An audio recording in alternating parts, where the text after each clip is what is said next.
Abomination had a clear motivation. Redhulk didn't. Blonsky's desire for power made sense, but Ross's Redhulk was just an ego trip. One was about proving himself, the other was about refusing to admit he lost. Imagine you're in a job where you've worked your whole life to be the best. Then some random guy, who didn't even want the job, gets promoted over you because of pure luck. That's Blonsky's frustration with Hulk. He trained, fought, and bled for strength, but Bruce accidentally got the power of a god. That jealousy and desperation made him snap. Now look at Ross. He wasn't trying to be the best, he just hated that he couldn't control Hulk.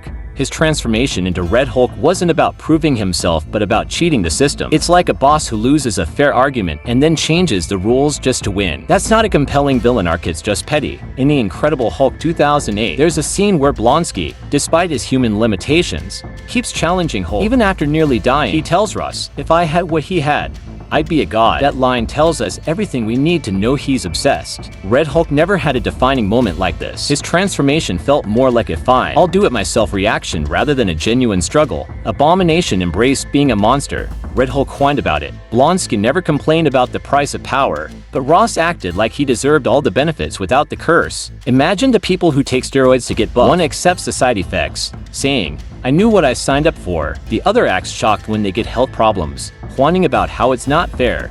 That's the difference between Abomination and Redhulk. Blonsky wanted to be a monster. He knew he was making a deal with the devil, and he enjoyed it. The moment he got his power, he wasn't ashamed, he was ecstatic. Ross, on the other hand, became Redhulk and then acted like he didn't sign up for the consequences. He wanted all the strength, but still expected to be respected as a general. That's like robbing a bank and expecting the police to treat you like a good citizen. After Blonsky becomes Abomination, he laughs while wrecking the city. There's no hesitation, no regret. He fully leans into his power. Redhulk, he spends too much time brooding about how hard it is to be him. Sorry, but if you willingly turn yourself into a super-powered rage monster, you don't get to complain afterward. Redhulk was just another Hulk, but zero creativity. Redhulk was the laziest way to introduce a new villain. He was just a palette swap of Hulk with none of the emotional depth. Remember when video games used to introduce a dark version of a character instead of making a new one? Shadow Mario, Dark Link, Evil Rue.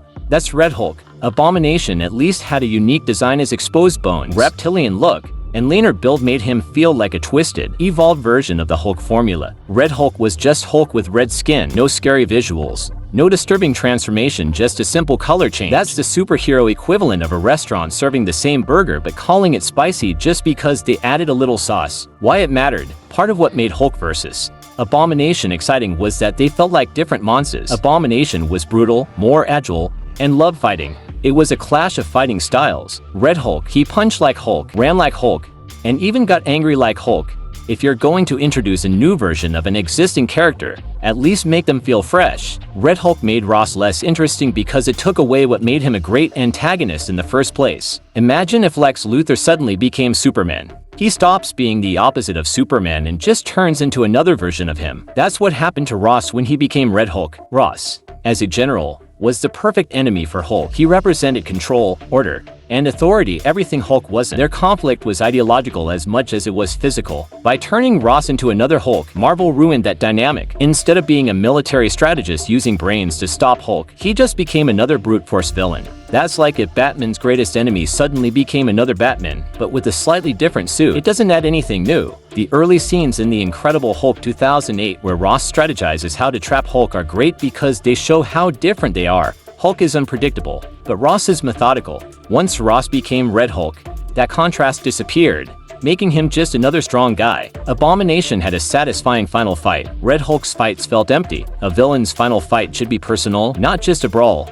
Abomination nailed it. Redhulk's fights felt like filler episodes. Think of The Dark Knight Rises. When Batman fights Bane the first time, he loses badly. It's painful to watch, but when they fight again at the end, it's satisfying because Batman earned it. That's what made Hulk vs. Abomination so good. Blonsky had spent the entire movie chasing strength, and when he finally got it, Hulk had to prove that strength isn't everything. With Redhulk, his fights felt like a Dragon Ball Z battle where the strong guys just punch each other endlessly.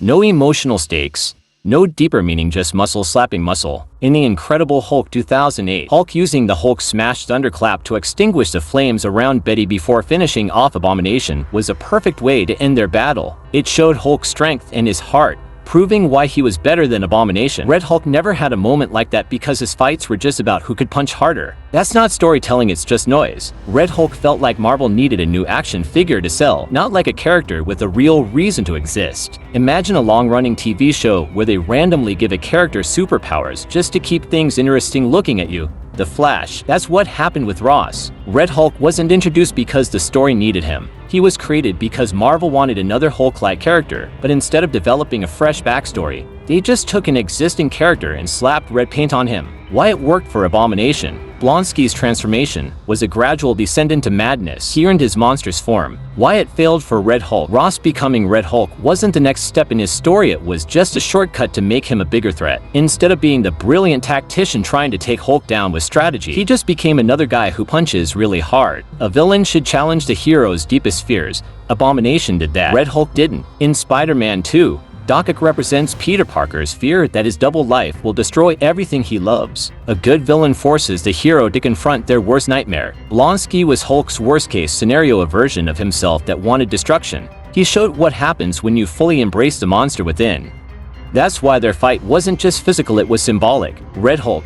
He didn't challenge Hulk in any meaningful way. Hulk wasn't scared of Ross, nor did Ross force Bruce to rethink anything about himself. It was just another "I'm strong, you're strong, let's fight" situation. At the end of The Incredible Hulk, Hulk could have killed Abomination, but chose not to. That moment proves Hulk still has control. Without Abomination to push him to that brink, Hulk's growth wouldn't have been as powerful. Redhulk never made Hulk question himself, he was just an obstacle. Ross didn't need to become a monster, he already had power. His transformation was pointless. Imagine a billionaire who complains about not having enough power, so they start cheating just to win. It's unnecessary and unearned. Ross, as a general, was already one of the most powerful men in the world. He controlled the military, had access to cutting-edge weapons, and could send an army after Hulk whenever he wanted. Blonsky, on the other hand, was desperate. He wasn't in control, he was a soldier following orders. That desperation made his transformation into Abomination feel like a last resort. Ross becoming Red Hulk wasn't a last resort, it was him being petty. That's why it didn't hit as hard. Hulk versus Abomination felt like Godzilla versus Kong. Hulk versus Red Hulk felt like a typical superhero brawl. Think of Pacific Rim. The fights were awesome because the Kaiju and the Jaegers had unique styles. Now imagine if all the monsters just fought exactly the same, that would be boring. Abomination and Hulk fought differently. Abomination was faster, more brutal, and took joy in fighting. Hulk had to be smarter and tougher to win. Red Hulk. He fought exactly like Hulk. Same punches, same movement, just with an extra heat gimmick. That's why his fights never felt as intense, they lack variety. When Hulk smashes the ground with car fists in The Incredible Hulk, it feels impactful.